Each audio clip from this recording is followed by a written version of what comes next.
I'm awful with computers. I'm one of those guys, basically every button I hit on my computer has to like shut down, like regroup, somehow like deal with my idiocy, you know what I mean? Then there's always like some 8-year-old I see later on a laptop like, he's like breaking into the Pentagon, downloading movies that haven't even been made yet. I just got a plane ticket for $6. He just want to like slam his head in the thing. I'll tell you the only thing I like about my computer is I really enjoy spell check. No, I love it. You know what I love about spell check? You don't have to be close to getting the word right. Have you ever noticed that? All you got to do is just get it like somewhere like within the ballpark of the word. It's almost like your computer can just start guessing like, I don't know, dinosaur? You know, when you're sitting there like an idiot, like, nah, I wasn't trying to spell dinosaur. So then what does your computer do? It starts throwing out like every D word it can possibly think of. Like, okay, how about dictionary? Diary, any of this stuff looking familiar?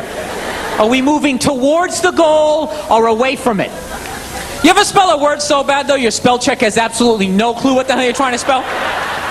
What do you end up getting? You end up getting like a question mark.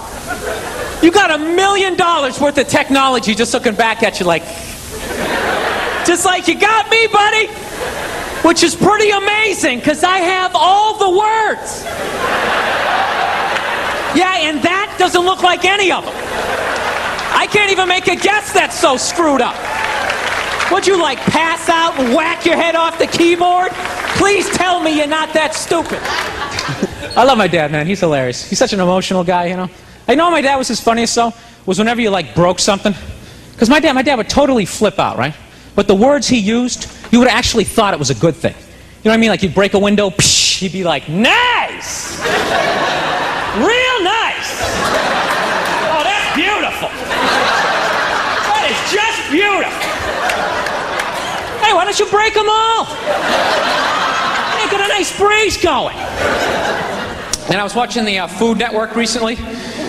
I swear to God, that channel is unbelievable. It's 24 hours of food. That's got to be like the Playboy channel in Ethiopia. I'm serious. If I was in Ethiopia, that is a channel I would watch, you know? Wouldn't watch like HBO or ESPN. I'd be sitting there watching the food going, damn, man, look at that cake. You know, like hanging out with all my skinny friends. Look at those hot dogs, man.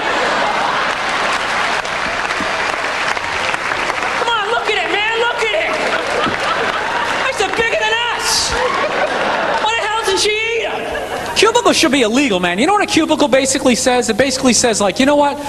We don't think you're smart enough for an office, but we don't want you to look at anybody. So you're gonna get in there, and you're gonna shut your face! And you just get in there and you're like hunched over, typing away. Around lunchtime, you pop your head up like a gopher, like, hey, Steve, you want to get a sandwich or something? I said, get in there and shut your face! I was just asking for a sandwich or something. God, I hate that guy. I really hate that guy. It's time to go on the internet and look for a weapon. No, they're awful. Every time I see cubicles, I just want to just run through them and just knock them down, set everybody free. It's awful. It's like the same feeling you get when you're like in the pet store and you see all the rabbits and stuff. You just want to let them out. Pathetic, man. You know what I love about the cubicle? I always love the pathetic attempt to try to make the cubicle like a home. You know what I mean?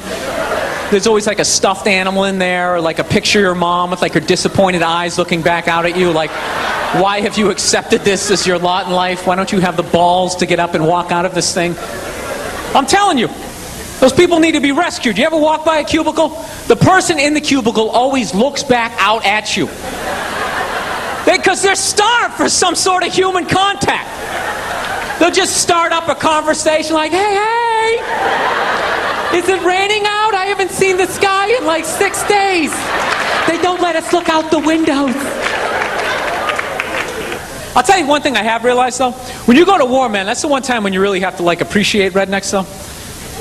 No, you know why? Because rednecks, they're like the one group of people that actually want to go to war. Everybody else tries to get out of it. Like rich people never go to war. You ask a college kid if he wants to go to war, he's just like, I'm taking this sociology class and I think war is like really stupid. My roommate's like half Afghanis, that's going to cause some static. You ask a redneck if he wants to go to war, he's just like, hell yeah! Absolutely, I'm ready right now. You just point the direction, buddy. I'm ready to do this. No, they're frightening people, but you got to utilize them. Seriously, you want to scare the enemy, okay? And rednecks are like America's pit bulls. They should just sedate those people, drop them off in Afghanistan, just let them run wild. Just be like, dude, just go do everything you ever dreamed of doing. Just go crazy. Have one of your friends play the banjo, it'll scare the hell out of them. No, that's what I would do, man. If I ever ran the draft, I would just draft psychos. I wouldn't deal with people who worked in coffee shops. I'd go into the swamps of this country. I'd get people with rabies. I'd get perverts, people like to grind up against other people on the subway. Just get like the cancer of this society and just send it over there. Homeless people like to talk to buildings. Just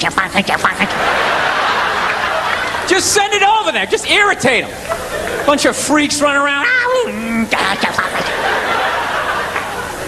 Seriously, you wouldn't want to draft a guy like me. I'm a comedian. I'm useless. I'm a coward. I don't like confrontations. You draft a redneck. Not only is that dude a psycho, he'll actually save you money. Those guys show up to the army like, here's your M16. They're like, I already got one. I got some stuff in the trunk you ain't ever seen before, buddy. I went on the internet, got me some of that surface-to-air stuff, took it out hunting, got me a moose and a duck at the same time. I didn't even see the duck. Duck was over her. I'm aiming at the moose. Duck's over her. That's my peripheral. Over her. And the shot went up the moose's ass, and the shrapnel from his antler hit the duck. Duck came down. It was the best damn duck I ever ate. I am. I'm serious. I'm a fucking psycho, man. I've realized this about myself. Like, I'm not married, and I'm really getting to that critical age where, pretty soon I'm just, I got to pick a street. Either I'm going to get married, or I'm just going to end up being that creepy old guy hanging out in a bar, red chest hair hanging out.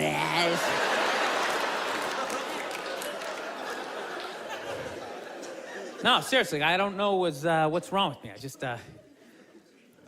I think I just stayed single too long, man. It's just brutal.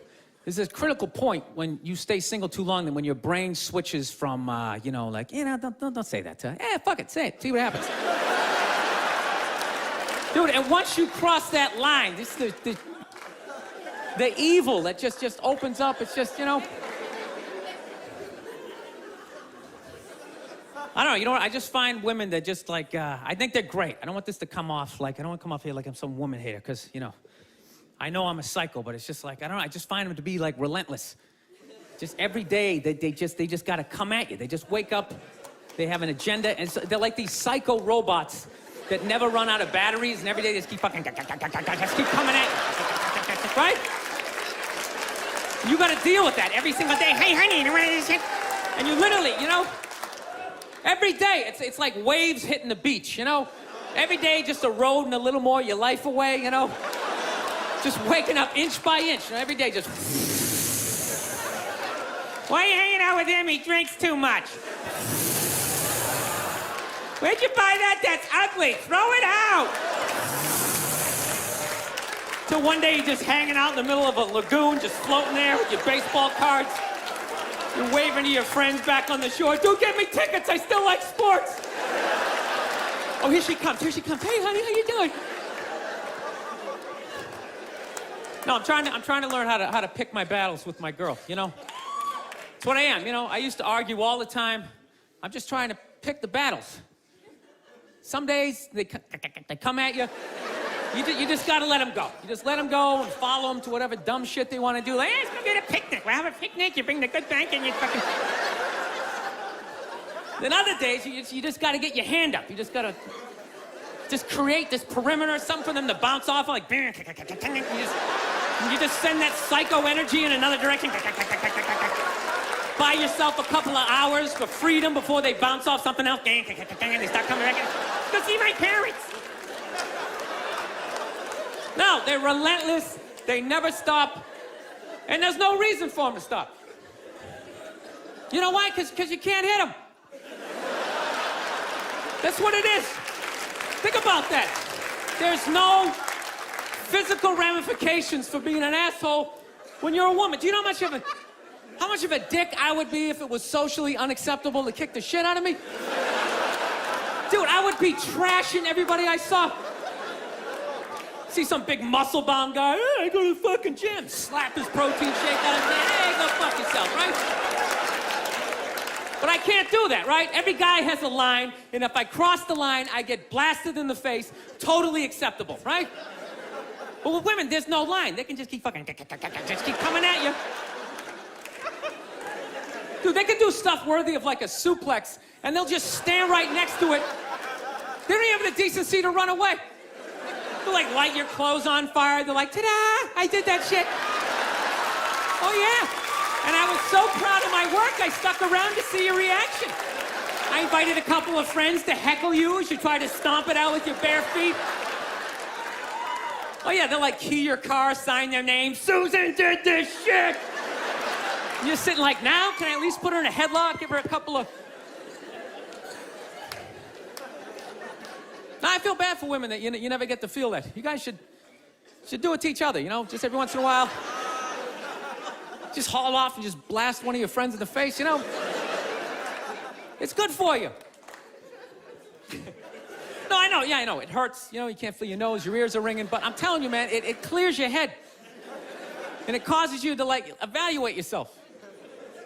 I swear to God, anytime I ever got punched in the face, I was always pissed, but at some point during the drive home, I'd always be thinking, like, you know, I was kind of being a dick back there, you know? When I really think about it, I probably shouldn't have said that last shit, you know? And you like, make that adjustment. This guy's an asshole. I can't believe he's just gonna say this kind of... Yeah, I got married. That's the big thing. Yes, I did.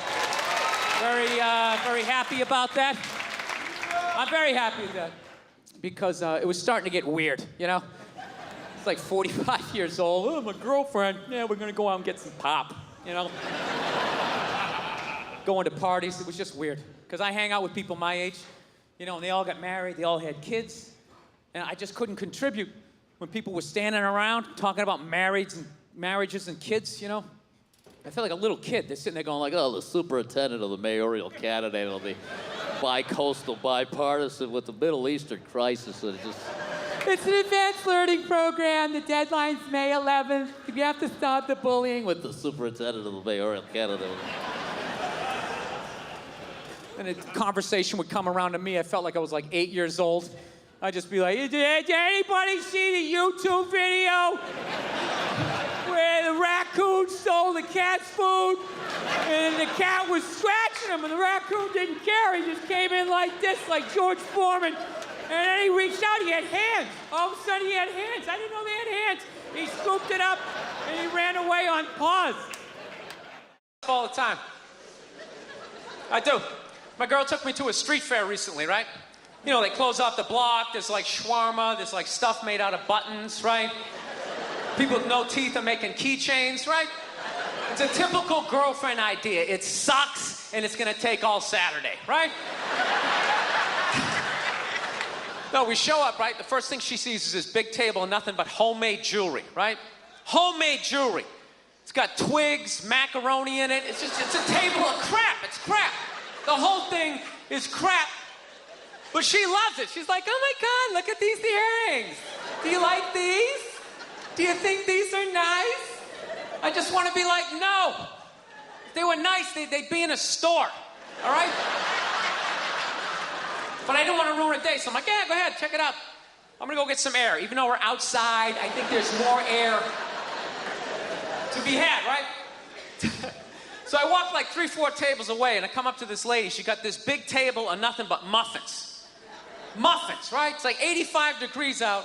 She's selling muffins, and she's got this big stupid, look at the muffins I made, look on her face. And the second I saw that part of my brain was just like, dude, what would happen if you just walked up and just said, hey, lady, these your muffins? Oh, yeah? And I just started going, blam, blam, blam, blam, blam, blam, blam. Like, how many of these muffins could I mush before anybody did anything? I mean, realistically, I think I could have got the whole table. Because even if you saw me doing that, it would take at least 5 to 6 seconds to process, like, did they say he could do that? Is it like a game? Do you eat the muffin off your fist? That just seems like a waste of pastry.